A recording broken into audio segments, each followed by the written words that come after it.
Hello, आज हम लोग पढ़ने वाले हैं fundamental unit of life class 9 के बच्चों। अब रेडी हो जाओ। देखो, तुम्हारे दी मोस्ट इंपॉर्टेंट क्वेश्चन में जा रहा हूँ कवर करने। और आप लोग कंफर्म है इसमें से क्वेश्चन पूछेगा तो पूछेगा यार, बस आधे घंटे की वीडियो है, इसको देख लो। कम से कम आपका 7 से 8 नंबर आपके एग्जाम में फिक्स हो जाएगा। ठीक है, चलो स्टार्ट करते हैं। यार, सबसे पहला क्वेश्चन एग्जाम में आता ही आता है कि डेड सेल का खोज किसने किया। या तो आपका पूछेगा डेड सेल का, या तो पूछेगा सेल का पहली बार खोज किसने किया। तो आप क्या बताओगे? रॉबर्ट हुक ने किया था। कब किया था? 1665। देखो, ईयर तो नहीं पूछता है, लेकिन ये कंफर्म है, ये जरूर पूछता है डेड सेल या सेल वॉल। क्या पूछेगा?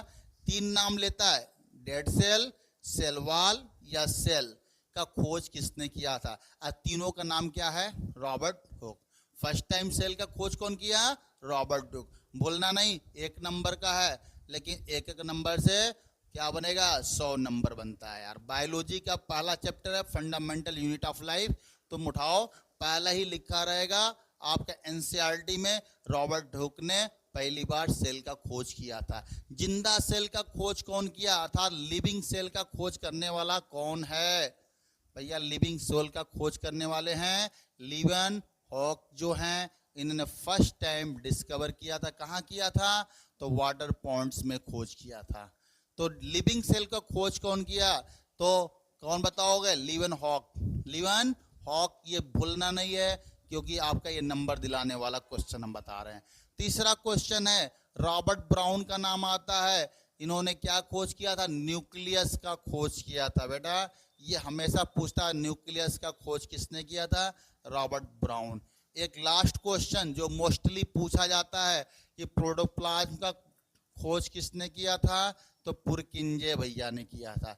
देखो, जो हमारा मेन क्वेश्चन है, स्टार्टिंग पोर्शन है, हमने 4 क्वेश्चन बताया। एक क्वेश्चन नोट कर लो, आएगा, इसको याद कर लेना जितना। और प्रिंस जी, क्या हाल है? ठीक है, चलिए ठीक है। और अभय जी, ठीक है, चलिए बढ़िया। आप लोग ये देखिए, देखो इंपॉर्टेंट क्वेश्चन हम बता रहे हैं, इसको नोट कर लो और अपने कॉपी में नोट्स भी बनाओ, याद भी करो। देखो, बाकी जो है ये क्वेश्चन पूछ भी सकता है, नहीं पूछ सकता है, लेकिन ये मोस्टली 9th में क्वेश्चन नहीं आता है। इस 4 में से तो क्वेश्चन 100% आता ही आता है। तो नेक्स्ट हम लोग देखा जाए, आजा बेटा, जो इम्पोर्टेंट क्वेश्चन है, ये क्वेश्चन एग्जाम में ना आए ऐसा हो ही नहीं सकता है। आपका 1 नंबर में नहीं, ये कितने नंबर में आता है? 2 नंबर में कम से कम आता है। कौन सा पूछता है? प्रोकैरियोटिक और यूकैरियोटिक सेल में क्या डिफरेंस है। तो बेटा, रेडी हो जाओ 2 नंबर के लिए। प्रोकैरियोटिक का मतलब क्या समझते हो? प्रो माने पहले, कैरियोटिक माने न्यूक्लियस। अर्थात जब न्यूक्लियस का जन्म नहीं हुआ था, उससे पहले के जितने सेल हैं उसको हम क्या बोलते हैं? प्रोकैरियोटिक कहते हैं। अर्थात न्यूक्लियस जब नहीं बना था सेल के अंदर, ये सेल तो बन गया, सेल के अंदर एक सर्कुलर डीएनए तो बन गया, लेकिन क्या नहीं बना? सेल के अंदर न्यूक्लियर मेम्ब्रेन नहीं बना। अर्थात इसके अंदर क्या बन गया? एक सेल बना, सेल के अंदर एक न्यूक्लियस बना, न्यूक्लियस के अंदर ये डीएनए जेनेटिक मटेरियल आपका बन गया, न्यूक्लियोलस बन गया, ये सब बन गया। देखो, ये बन गया ना, एक्स्ट्रा क्या आ गया? यही न्यूक्लियस आ गया। न्यूक्लियर मेम्ब्रेन देख रहे हो ना, इसको क्या बोलते हैं? ब्रेन ऑफ सेल बोलते हैं, या आपका control centre of the cell बोलते हैं। ये पूरा सेल को कंट्रोल करता है। तो ये जब नहीं बना था न्यूक्लियस, तो हम इसको क्या बोलते थे? प्रोकैरियोटिक कहते थे। तो देखो बेटा, पहला चीज है, ये जो प्रोकैरियोटिक है वो यूनिसेलुलर होता है, अर्थात सिंगल सेल होता है। और यू का मतलब स्पष्ट, कैरियोटिक का मतलब न्यूक्लियस, जिसमें स्पष्ट रूप से न्यूक्लियस पाया जाता है, उसे हम क्या बोलते हैं? यूकैरियोटिक बोलते हैं। देखो बेटा, ये यूनिसेलुलर भी हो सकता है, मल्टी सेलुलर दोनों हो सकता है। तो आई होप आपको समझ में आ गया होगा। ये 2 नंबर का क्वेश्चन है, इसमें न्यूक्लियस नहीं पाया जाता है, इसमें न्यूक्लियस पाया जाता है, न्यूक्लियस प्रेजेंट होता है। इसके अंदर जो डीएनए जो होता है वो कैसा होता है? सर्कुलर डीएनए होता है। सर्कुलर, अभी आपने देखा कि सेल बनाया, सेल के अंदर हमने एक ऐसे डीएनए ये आपका बनाते जा रहे हैं। देखो सर्कुलर डीएनए होता है, सिंगल क्रोमोसोम इसके अंदर पाया जाता है। इसके अंदर क्या होता है, लीनियर डीएनए होता है, मल्टीपल क्रोमोसोम पाया जाता है, ज्यादा क्रोमोसोम होता है, और सिंगल भी हो सकता है, मल्टीपल 100%। अब देखो certain cell organelles like mitochondria, lysosomes, ये सब नहीं पाए जाते हैं। इसके अंदर माइटोकाइंड्रिया पाया जाएगा, यूकैरियोटिक माइटोकाइंड्रिया पाएगा, लाइसोसोम भी पाया जाएगा। देखो बेटा माइटोकाइंड्रिया बोलते हैं आपका पावर हाउस बोलते हैं, पावर हाउस। ये भी क्वेश्चन आता है भैया पावर हाउस किसे कहते हैं, तो भैया ये पावर हाउस है क्योंकि ये एटीपी का निर्माण करता है, एटीपी को स्टोर करता है और बॉडी के अंदर एटीपी का सप्लाई भी करता है। तीनों काम करता है, स्टोर भी कर रहा है, बॉडी के अंदर पहुंचा भी रहा है और बना भी रहा है। इसीलिए माइटोकाइंड्रिया को पावर हाउस कहते हैं। ये 1 नंबर में क्वेश्चन आता है। कुछ बहुत बार ऐसा होता है कि सुसाइड बैग किसे कहते हैं, तो याद रखना लाइसोसोम को सुसाइड बैग भी कहते हैं। इसलिए हमने याद दिला दिया बेटा 1-1 नंबर का। आज इंपॉर्टेंट पढ़ा रहे हैं ना, तो जहां मुझे लगेगा नंबर मिलने वाला है उस पर थोड़ा सा हम फोकस कराते चलेंगे। तो माइटोकाइंड्रिया को पावर हाउस कहते हैं, लाइसोसोम को बेटा क्या कहते हैं, सुसाइड बैग कहते हैं। याद रखना ये कहाँ पाया जाएगा, यूकैरियोटिक में पाया जाएगा, लेकिन प्रोकैरियोटिक में नहीं पाया जाएगा। देख रहे होंगे आप बैक्टीरिया, बैक्टीरिया क्या है, प्रोकैरियोटिक सेल है। ब्लू ग्रीन एल्गी ये सब क्या आते हैं, प्रोकैरियोटिक सेल में आते हैं। अब 3 आ गए, फंगी, प्लांट और एनिमल, ये सब किस में आते हैं, यूकैरियोटिक में आते हैं। न्यूक्लियोलस, न्यूक्लियोलस इसमें एब्सेंट होता है और यूकैरियोटिक में न्यूक्लियस पाया जाता है। बेटा ये याद कर लिए, 2 नंबर फिक्स हो जाएगा। याद कर लेना, मेरी बात मानो, तुम्हारा ये जिंदगी भर, एक बार तुम्हारा रिजल्ट में नंबर जुड़ जाएगा ना बेटा, वो जिंदगी भर रहेगा। और एक बार रिजल्ट में नंबर नहीं जुड़ेगा ना, वो भी तुम जिंदगी भर लेकर ढोगे। अरे यार इतना इंपॉर्टेंट क्वेश्चन बता रहे, याद कर डालो, याद कर डालो। देखो ये तो क्वेश्चन मोस्टली ये क्वेश्चन टच करता है, लेकिन याद रखो ये इसका चांस जो है 60% है। हम 100 नहीं कहेंगे, लेकिन प्रोकैरियोटिक यूकैरियोटिक आप कह सकते हैं 80 to 90% चांस है इसका। लेकिन आपका सेल मेम्ब्रेन का 60% चांस है यार। अगर थोड़ा भी दिमाग रखते हो ना यार, 10% चांस वाला भी क्वेश्चन को पढ़ लेना चाहिए। तो एक बार सरसरी निगाहों से इसको हम चलते हैं फटाफट, इसको थोड़ा ही से बताएंगे, ज़्यादा डिटेल में नहीं जाएंगे क्योंकि बहुत इंपॉर्टेंट के रूप में नहीं, लेकिन हाँ इसको ध्यान से सुन लेना यार। एग्जाम के टाइम पे कुछ सुनकर भी चला जाया करता है, वही एग्जाम में कभी कभी आ जाता है। तो देखो भैया इसे सेल मेम्ब्रेन, ठीक है, सेल मेम्ब्रेन प्लाज्मा लेमा किसे कहते हैं। देखो भैया ये देख रहे हो आउटर कवर, ये देखो ये है तुम्हारा सेल मेम्ब्रेन, ये दीवार है बेटा, इस दीवार के अंदर सब कुछ है। जैसे देख रहे हो मेरा घर है, इस घर के चारों तरफ दीवार है। अभी कुछ देर पहले आंधी आई थी, पानी आया था, तो हमको कोई फर्क नहीं पड़ा, इस घर के अंदर बैठे हैं, अब वीडियो बना रहे हैं, क्योंकि चारों तरफ मेरे क्या है, वाल है, वाल जो कि पानी को भी रोक दिया, हवा को भी रोक दिया, हम सुरक्षित है। तो ये देखो जो अंदर जो देख रहे हो ये ऑर्गेनल है, क्या है, सेल ऑर्गेनल है, ये सेफ हैं। तो सेफ क्यों हैं, क्योंकि इसके चारों तरफ एक लेयर है, डबल लेयर है, इसे सेल मेम्ब्रेन कहते हैं। ये क्या कर रहा है, ये अंदर की सभी चीजों को सुरक्षा प्रदान कर रहा है, इसीलिए ये सब के सब सुरक्षित है। तो पहला काम कौन सा कर रहा है, ये प्रोटेक्शन का काम कर रहा है। ये किसका काम कर रहा है, प्रोटेक्शन का काम कर रहा है, सुरक्षा दे रहा है। इस क्या करता है, सेल मेम्ब्रेन प्रोटेक्शन का काम करता है। दूसरा काम देखो बेटा, अभी तुमको हम दिखला नहीं पा रहे हैं क्योंकि कैमरा इधर घुमा नहीं सकते हैं। अभी हमारे जस्ट सामने एक डोर लगा हुआ है बेटा, इसके अंदर कुछ जो हम जिसको चाहेंगे वही अंदर आएगा, सब कोई नहीं आ सकता बेटा। यहाँ कोई पॉलिटिशियन, कोई गधा, कोई बकरी, कोई भेड़, कोई चूहा, इनको आने के लिए अलाउ नहीं है। यहाँ पे कौन अलाउ है, हमारे विद्यार्थी अलाउ है, हमारे स्टूडेंट आ सकते हैं, हमारे टीचर आ सकते हैं, जिनको एजुकेशन लेना है या उनका मोटो है एजुकेशन, वो सभी आ सकते हैं, इसके लिए अलाउ है। तो हम क्या कर रहे हैं, अलाउ कर रहे हैं, कौन अंदर आ सकता है, कौन बाहर जा सकता है, ये मेरी मर्जी से चल रही है। इसी तरह सेल मेम्ब्रेन क्या करता है, अलाउ करता है कि कौन बाहर जाएगा, अलाउ करता है कौन अंदर आएगा। ये सेमी परमिएबल होता है, मतलब अर्ध पारगम्य होता है। ये अलाउ करता है किसको एंटर करना है और किसको एग्जिट करना है, किसको इन करना है किसको आउट करना है। ये कौन डिसाइड करेगा? सेल मेम्ब्रेन डिसाइड करता है। तो बेटा ये फटाफट एक बार हम लोग सरसरी निगाहों से देख ले। पहला कह रहा है ये आउटर मोस्ट कवरिंग सेल है। देखो भैया सबसे बाहर का ये कवरिंग है। Cell membrane is called a selective permeable membrane. इसे सिलेक्टिव परमिएबल क्योंकि अंदर बाहर जाने के लिए कुछ जिसको वो चाहेगा उसी को अंदर बाहर जाने देगा, आने देगा। Plasma membrane permit the entry and exit some materials in and out of cell. I hope आप समझ चुके होंगे। बेटा कमेंट जरूर करना, अगर अच्छा लगे तो लाइक भी करना बेटा, और नंबर एग्जाम में आ जाए ना तो सब्सक्राइब कर लेना यार। मेरा थोड़ा दिल क्या हो जाएगा, गदगद हो जाएगा कि मेरा भी चैनल चल पड़ा है। देखो बेटा सेल वॉल तो आता ही आता है, कंफर्म कर रहे हैं यार। सेल वॉल, सेल वॉल का मतलब क्या होता है यार? वॉल का मतलब दीवार होता है यार। दीवार देखो मेरा ये न्यूट्रल है, दीवार पे कोई जान नहीं है, चाहे तुम कीला ठोक लो, लेकिन दीवार क्या कर रहा है? इस मकान को खड़ा किया है। अगर दीवार नहीं रहता तो ये छत भी नहीं रहता।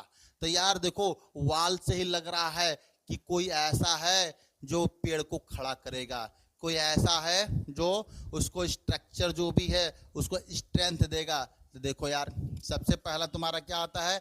डिस्कवर कौन किया था? तो रॉबर्ट हुक ने किया था, हमने पहले ही बताया था। ये 1 नंबर का क्वेश्चन आता है। अब देखो इसको कैसे इन्होंने देखा था? तो कहते हैं स्मॉल स्लाइस ऑफ कॉर्क पे उन्होंने देखा था, स्मॉल स्लाइस ऑफ कॉर्क पे देखा था। ये क्या होता है? नॉन लिविंग रिजिड होता है। नॉन लिविंग याद रखना बेटा, नॉन लिविंग होता है। किसका बना होता है? तो बेटा सेलुलोज का बना होता है आपका सेलुलोज है, आपका ग्लेटियंस है, तमाम और भी हेमिसेलुलोज है, इन सबों का ये बना होता है। सेल वॉल क्या होता है? मेड ऑफ सेलुलोज है। सेल वॉल क्या होता है? कहाँ रहता है? कहता है ये प्लांट सेल में पाया जाता है। ये देखो भैया सेल वॉल कैसे होता है। अभी जस्ट इसके बाद आपको एक पिक्चर देखने को मिलेगा सेल वॉल, ठीक है। ये क्या प्रदान करता है? It is a rigid protective होता है covering outside of plasma membrane. अर्थात ये सेल देखो ये सेल है, प्लाज्मा मेम्ब्रेन है, प्लाज्मा मेम्ब्रेन के आउटर ये पाया जाता है। ये प्लाज्मा मेम्ब्रेन, प्लाज्मा मेम्ब्रेन के आउटर क्या है? आपका सेल वॉल है, ठीक है। ये क्या है? Cell wall.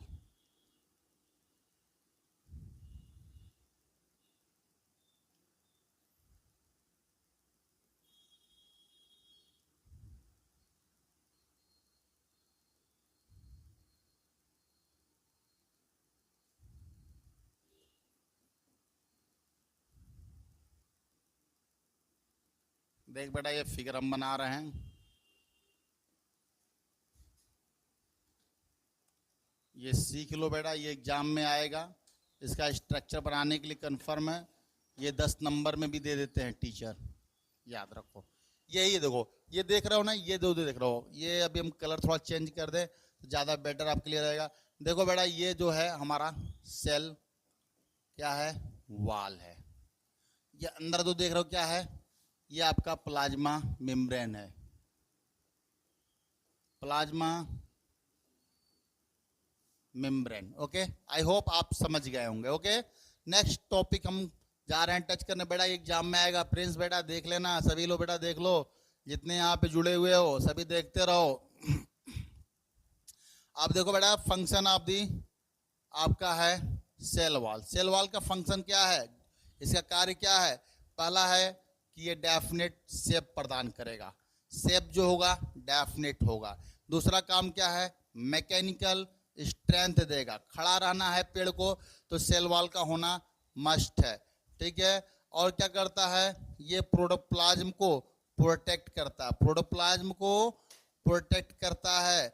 और लास्ट जो है क्या करता है? Give rigidity of the cell, give rigidity to the cell, cell को रिजिडिटी देता है। बेटा इतना याद करो, डेफिनेट शेप देगा, मैकेनिकल सपोर्ट देगा, आपका प्रोटेक्ट द प्रोटोप्लाज्म करेगा, give rigidity to the cell.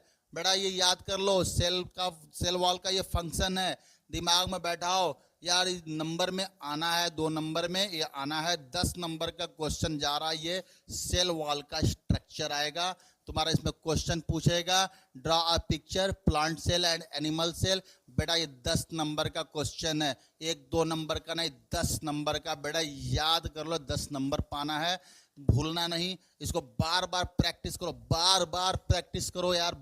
ये नंबर आ रहा है, आप कहीं आपसे ये नंबर स्लिप ना कर जाए यार, याद रख लेना। ये तुम्हारा कोई एक गोल सा बना लो यार, ऐसे बना लो, ठीक है। इसके अंदर एक न्यूक्लियस बना लो, ठीक है। न्यूक्लियस ये क्या है? न्यूक्लियस है। देखो बेटा ये डबल मेम्ब्रेन का होता है, ऐसे तुम कर दोगे, देखो एक लेयर ऊपर हो गया, नीचे लेयर हो गया। थोड़ा सा स्पेस छोड़ो, फिर से ना क्या कर दो, ये ऐसे कर दो, देखो डबल लेयर का तुम्हारा न्यूक्लियस तैयार हो रहा है बेटा। ये देखो ऐसे न्यूक्लियस डबल लेयर तैयार करते चलो। ये देखो बहुत एक थोड़ा सा तुम ड्रा अच्छे से करोगे क्योंकि तुम्हारे पास टाइम रहेगा, ठीक है।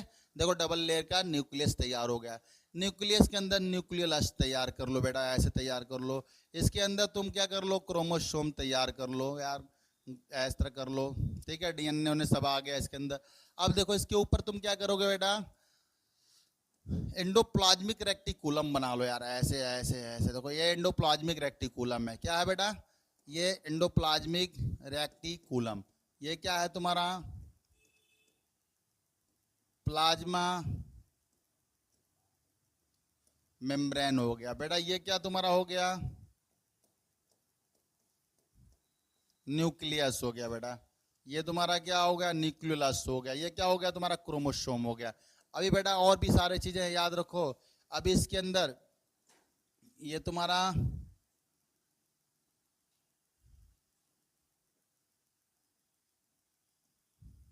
ये गोल्गी अपैरेट्स को या गोल्गी बॉडी कर दो।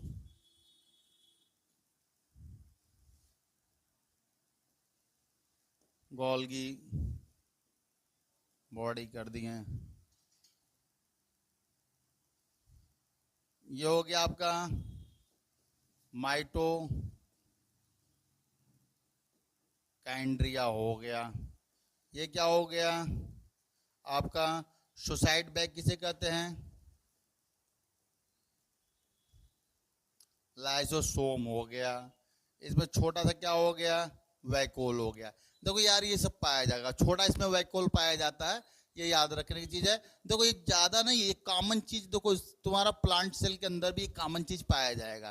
प्लांट सेल में एक थोड़ा सा क्या आपको माइंड करना है बेटा, ये तुमको ये कॉर्नर को गोल कर दो, ऐसे ऐसे ये गोल कर दो बेटा, ये गोल करते जाओ।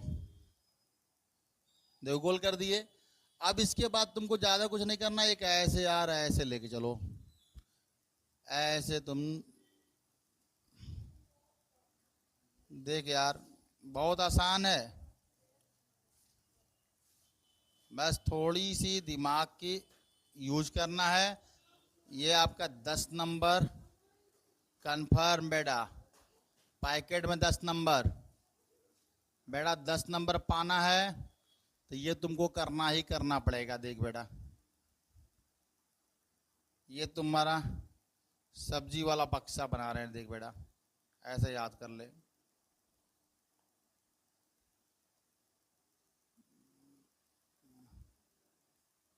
देख मेरा आर्ट बेटा बहुत खराब है, लेकिन फिर भी नंबर पाने के लिए तो कुछ तो करना पड़ेगा, कुछ तो थोड़ी बहुत प्रैक्टिस तो करनी पड़ेगी। हम तो बिना क्या बताएं तुम लोग, ऐसा प्रैक्टिस कर लेना, ठीक है।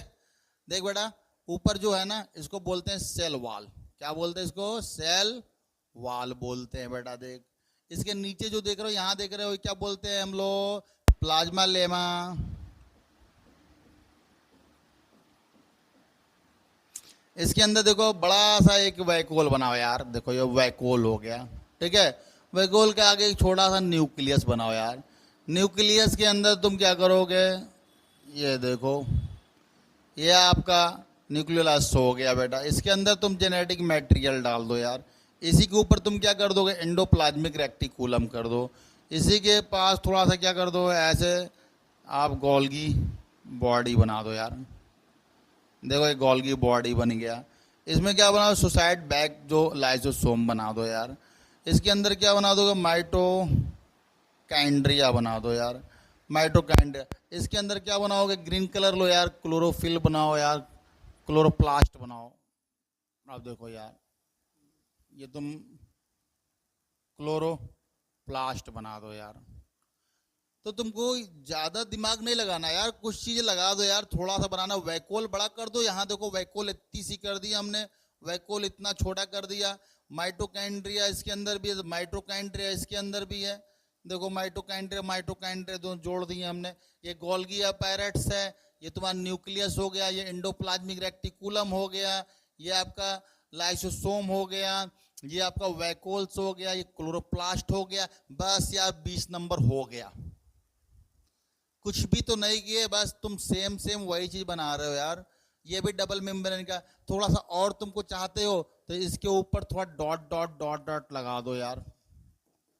ये क्या हो गया, रफ एंडोप्लाज्मिक रेक्टिकुलम हो गया। देख डॉट लगा है ना, वो रफ एंडोप्लाज्मिक, और जो साइड में है ना वो स्मूथ एंडोप्लाज्मिक रेक्टिकुलम। इसके ऊपर भी डॉट लगा दो यार।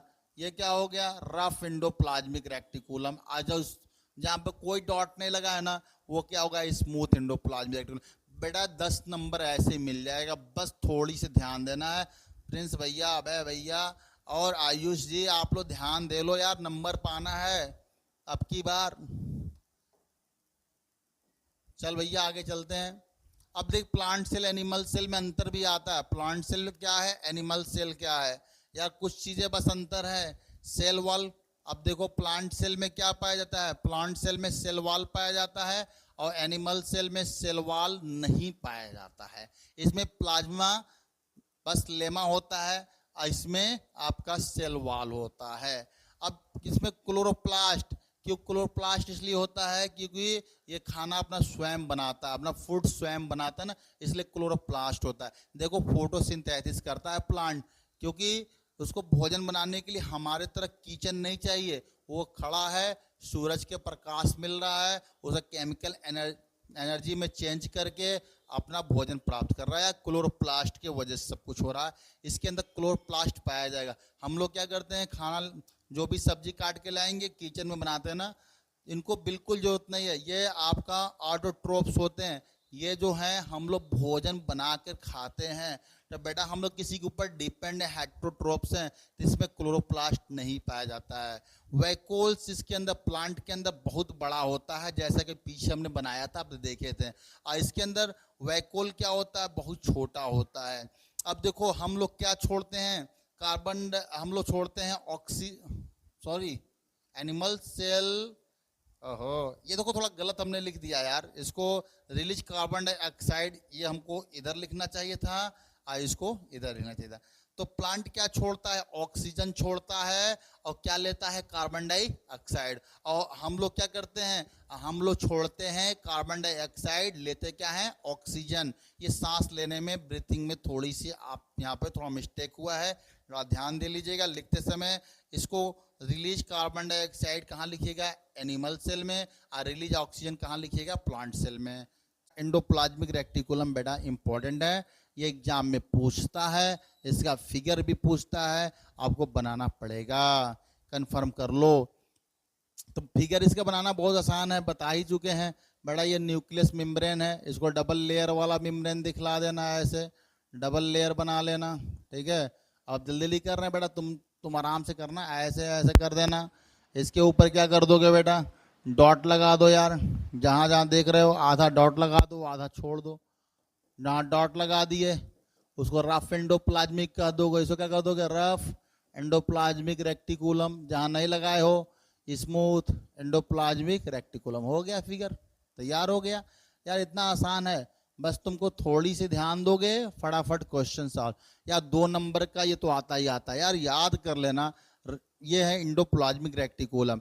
इसमें पहले लिखोगे, एंडोप्लाज्मिक रेक्टिकुलम 2 प्रकार का है, रफ एंडोप्लाज्मिक और स्मूथ एंडोप्लाज्मिक। रफ एंडोप्लाज्मिक जो क्या करता है, प्रोटीन सिंथेसिस करता है और सिक्रेशन करता है, ओके। और स्मूथ एंडोप्लाज्मिक क्या करता है, आपका लिपिड्स सिंथेसिस करता है, इंक्लूडिंग कोलेस्ट्रॉल एंड फॉस्फोलिपिड्स का भी निर्माण करता है, ये भी बनाता है, जिसका उपयोग कहाँ करता है, use in production of new cellular membrane, नया सेल्यूलर मेम्ब्रेन का निर्माण में इसका यूज होता है। याद क्या रखोगे, ये लिपिड्स बनाता है, इसके अलावा क्या करता है, कहता है including cholesterol and phospholipids, cholesterol and phospholipid, जो आपका सेल मेम्ब्रेन बनता है फॉस्फोलिपिड्स का बनता है। बेटा ये याद रखना, आपका एंडोप्लाज्मिक रेटिकुलम, भूलना नहीं, ये आता है क्वेश्चन 100% है। ये माइटोकाइंड्रिया, यार आंख बंद करके याद कर लो यार, तुम प्रिंस तुम याद कर लेना है ये माइटोकाइंड्रिया। यार एग्जाम में शायद ही कोई एग्जाम हो जो छोड़ता हो, इसको तो एकदम पढ़ डालो यार। देखो यार हम बता रहे हैं, वो सभी के लिए बता रहे हैं, किसी एक क्लास के लिए नहीं बता, एक स्कूल का कोई टारगेट करके नहीं बता रहे हैं कि 4 क्वेश्चन बता दिए हो गया, या जो ज्यादा क्वेश्चन पूछा जाता है एग्जाम में वही हम बता रहे हैं। माइटोकाइंड्रिया, देखो भैया इसमें क्वेश्चन क्या पूछता, माइटोकाइंड्रिया का डिस्कवर कौन किया था, तो बेटा याद रखना कोलिकर किए थे, यही एक क्वेश्चन तुमसे पूछेगा, कोलिकर किए थे पहला, अगर डिस्कवर के पूछ दिया। दूसरा ये सब तुमका सीबेंडा आपका फीला और बायोप्लास्ट जो है आर्टमन जी हैं, फ्लेमिंग जी हैं, फीला के लिए नामकरण जो भी दिए हैं, तो ये सब बेटा उस लेवल से आपको ज़्यादा टेंशन लेने की जरूरत नहीं है। कोलिकर ने फर्स्ट टाइम खोज किया था और सीबेंडा ने इसका नाम दिया था, तो बेटा इतना ही याद रखना इसके लिए। लेकिन माइटोकाइंड्रिया का जो पूरा स्ट्रक्चर से लेकर सब कुछ पूछता है, ये आपको फिगर तो जरूर आ ही जाता। माइटोकाइंड्रिया कुछ नहीं करना है यार, ऐसे गांजते रहते हो, ऐसे गांज दो यार, ऐसे बना दो, अब कुछ करना ही नहीं यार। इसके अंदर क्या करो यार, ऐसे ऐसे ऐसे फिंगर लाइक दो, ऐसा कर दो यार, अगर ऐसे तुम नहीं कर पा रहे हो यार बेकार है, ऐसे कर दो, बन गया यार डबल लेयर। इसी के अंदर कुछ नहीं करना है, माइटोकाइंड्रिया बनी गया, डीएनए डाल दो यार, ऐसे ऐसे डीएनए डाल दो, देखो डीएनए हमने डाल दिया, ये डीएनए आ गया, इसके अंदर डॉट डॉट डॉट डॉट कर दो यार, मैट्रिक्स बना दो, देखो मैट्रिक्स बन गया यार, ऐसे डॉट डॉट कर दो, मैट्रिक्स हो गया।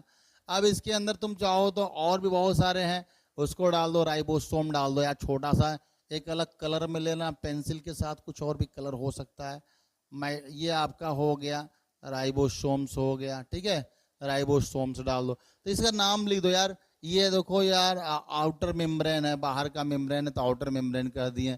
ये देखो अंदर वाला मेम्ब्रेन है, या सिस्टर्निक कर दो या मेम्ब्रेन कर दो, ठीक है, सिस्टर्निक कर दो, देखो सिस्टर्निक देखो दिया हुआ है, ये देखो सिस्टर्निक गड्ढा वाला सिस्टर्निक दिया हुआ है, ठीक है। इसके अलावा ये तुम देख रहे हो डीएनए हो गया, ये राइबोसोम्स हो गए, यहाँ फिगर में नामकरण है तो याद कर डालो यार, ये आता है, कन्फर्म है कि एग्जाम में आता है तो आता है। देखो फिगर हमारा बहुत अच्छा नहीं बनाने का बना है यहाँ पे, लेकिन एक आपको तरीका बता रहे हैं, फास्ट बनाओ यार, जल्दी जल्दी बना करके इसको क्या करो, बढ़िया बनाओ, प्रैक्टिस करोगे तो बढ़िया बनेगा।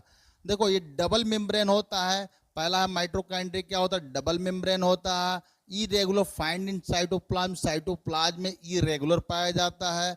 सिस्टर नहीं, ये क्या होता है folded in the inner membrane, inner membrane जो फोल्डेड होता है, कहता है कि इसको हम लोग और क्या नाम से जानते हैं, ऑक्सीसोम के नाम से भी जानते हैं, याद रखना, पूछ देगा ऑक्सीसोम क्या भाई, तो माइटोकाइंड्रिया को ही ऑक्सीसोम यहाँ पे हम लोग बोल रहे हैं, देखो it is known as oxysome, sister नहीं ऑक्सीसोम, याद रखना।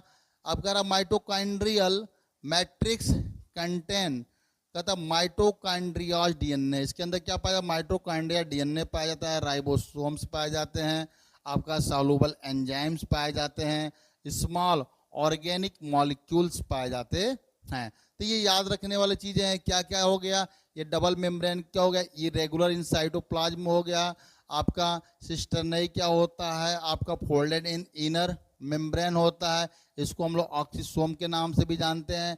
माइटोकाइंड्रिया में क्या क्या पाया जाता है, तो माइटोकाइंड्रियल डीएनए हो गया, आपका राइबोसोम्स हो गया, आपका सॉल्युबल एंजाइम हो गया, स्मॉल ऑर्गेनिक मॉलिक्यूल्स हो गया।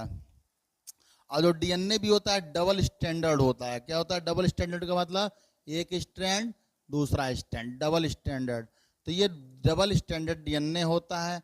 तो इसका फंक्शन जरूर पूछता है, फंक्शन हमने कहीं लिखा है कि नहीं लिखा यार, नहीं लिखा है क्या, हाँ नहीं लिखा है, लेकिन फंक्शन पूछता है, तो बेटा फंक्शन में देख लो यार, पहला क्या करता है, ये एटीपी का निर्माण करता है। क्या करता है, एटीपी का निर्माण करेगा। दूसरा क्या करेगा, एटीपी का प्रोडक्शन। देखो, प्रोडक्शन के बाद क्या करेगा, स्टोर करेगा। ठीक है, स्टोर किसका करेगा, एटीपी का। फिर से क्या करता है, आपके बॉडी में सप्लाई करने का काम करता है जो। ठीक है, तो सप्लाई करेगा, किसका करेगा, बॉडी के अंदर आपका एटीपी क्या करता है, ये सप्लाई। तो तीनों फंक्शन होने की वजह से इसको क्या बोलते हैं हम लोग, पावर हाउस बोलते हैं। क्या बोलते हैं, पावर हाउस बोलते हैं। बेटा एग्जाम में कंफर्म कर लो, आता है तो आता है।